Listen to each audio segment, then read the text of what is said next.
मैं जानता हूं कि पेपर लीक ये कोई मामूली विषय नहीं। সোশ্যাল মিডিয়াতে পিএম এর এই লাইভ ভিডিওটা দেখে সবাই ভেবেছে পিএম ভয় পেয়েছে। আরে বাবা, রাজাকেও অনেক সময় মাথা নিচু করতে হয়। পিএম এর লক্ষ্য নিজ স্বার্থ নয়, দেশের স্বার্থ রক্ষা করা।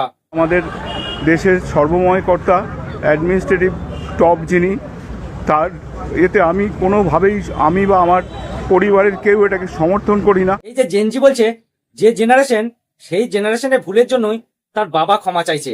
আপনারাই বলুন, ভুলটা কি বাবার? একদমই না, বিবেকে লেগেছে ছেলের এই অপকর্মের জন্য, তাই ক্ষমা চাইছে। अलग ही लेवल का बंदा था। लाखों विद्यार्थी और उनके अभिभावकों के लिए बहुत ही पीड़ादायक है। পিএম এর এই ভিডিও বার্তা দেশকে শিকারী রাজনীতির কবল থেকে মুক্ত করাই ছিল তার লক্ষ্য। পারলে উনি বৈঠক করেও এটা সিদ্ধান্ত নিতে পারতেন, কিন্তু সেটা তিনি করেননি। সেটা একটা ভিডিও বার্তার মাধ্যমে সাধারণ মানুষকে বোঝাতে চেয়েছে। কারণ কি জানেন, এখনকার ইয়ং জেনারেশন সোশ্যাল মিডিয়াতেই সীমাবদ্ধ, তাই বার্তাটা সহজে সর্বস্তরের মানুষের কাছে যাতে পৌঁছায়, সেই জন্যই কিন্তু পিএম লাইভটা করেছে।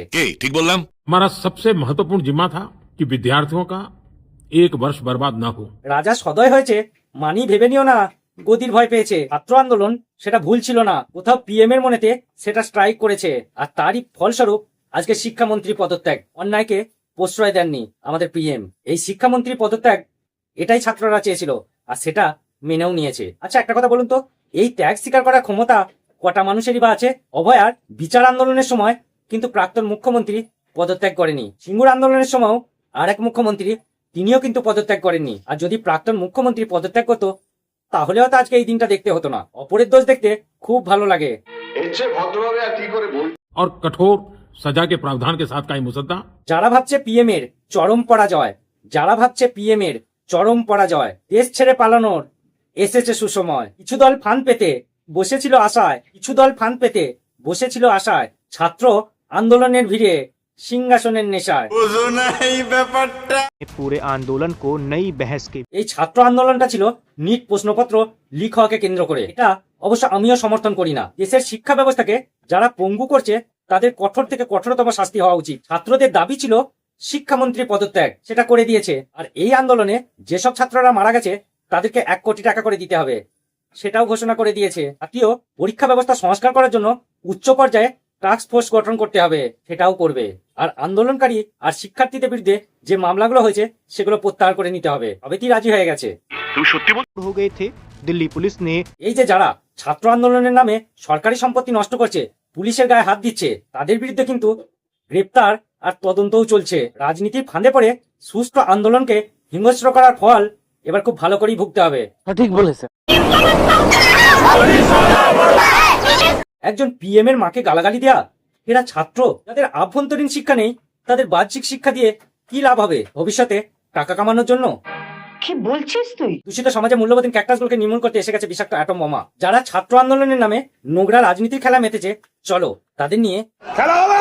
এই ভিডিওটাতে বাস্তব সত্যকে তুলে ধরা হয়েছে। কাউকে ব্যক্তিগত আক্রমণ করা আমার উদ্দেশ্য নয়, আর কোনো রাজনৈতিক দলকে ছোট করাও আমার উদ্দেশ্য নয়। শুধুমাত্র ভিডিওটা দেখুন আর বুদ্ধি দিয়ে বিচার বিবেচনা করুন। আর ভালো লাগলে চ্যানেলটা অবশ্যই সাবস্ক্রাইব করবেন। ঠিক আছে ঠিক আছে। আমাদের আজকে দেখাই যারা ছাত্র আন্দোলনের নামে দেশের ক্ষতি করতে চেয়েছে। পুলিশ 70 জনকে আইডেন্টিফাই করেছে, তার মধ্যে 11 জনকে গ্রেপ্তার করেছে, আর সেই 11 জন হলো এই মহান ব্যক্তিগুলো। এর পরেও আপনারা বলবেন যে না, ওটা ছাত্র আন্দোলনই ছিল। লাল করে দেবো। যাদের জন্য আমরা নিশ্চিন্তে ঘুমাতে পারছি, সেই ভারতীয় সৈনিকদেরও এরা গালাগালি করেছে। কোন অ্যাঙ্গেল থেকে এদেরকে ছাত্র বলবেন?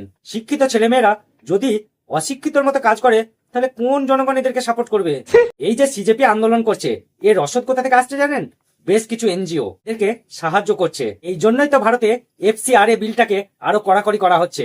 আর এই আন্দোলনকে কন্ট্রোল করার জন্যই দেশের পিএম ভিডিও বার্তা করে শান্ত মাথায় বলেছে যে তোমরা বাড়ি যাও। उस बिल को सदन में पारित कराने का प्रयास किया जाएगा। এক ঢিলে দুই পাখি, ছাত্র আন্দোলনও বন্ধ হলো আর সিজেপি গো ব্যাক। এই সিজেপি আন্দোলনের মূল লক্ষ্য ছিল FCRA আইন, কারণ এটা বন্ধ হয়ে যাবে। এই বিদেশ থেকে যে ডলার আসে না, সেটা এবার থেকে দেখভাল করবে ভারত সরকার। ভারতে প্রায় 37 লক্ষ এনজিও আছে। এই বিদেশ থেকে যে ডলারগুলো আসে, সেটা কি কাজে ব্যবহার করা হচ্ছে, সেটাই হলো এই FCRA আইনের কাজ। এই যে সৌরভ দাস, এই যে ককরোচ জনতা পার্টি নিয়ে মাথা ব্যথা করছে, একে ছিলেন জানেন? এ একজন জার্নালিস্ট, আর একে ফান্ড দিত ঠাকুর ফাউন্ডেশন নামে একটা এনজিও। FCRA আইনে সেই এনজিওটাকে বন্ধ করে দেয়। এর ফলে কি হয়, টাকা আসাও বন্ধ হয়ে যায়। তো এই একটা এনজিও নয়, এই আন্দোলনটাতে অনেক এনজিও প্রোটেস্ট করেছিল। আর সরকার তো বলেই দিয়েছে বিদেশ থেকে যে টাকা আসবে সেটাকে আমরা কন্ট্রোল করব।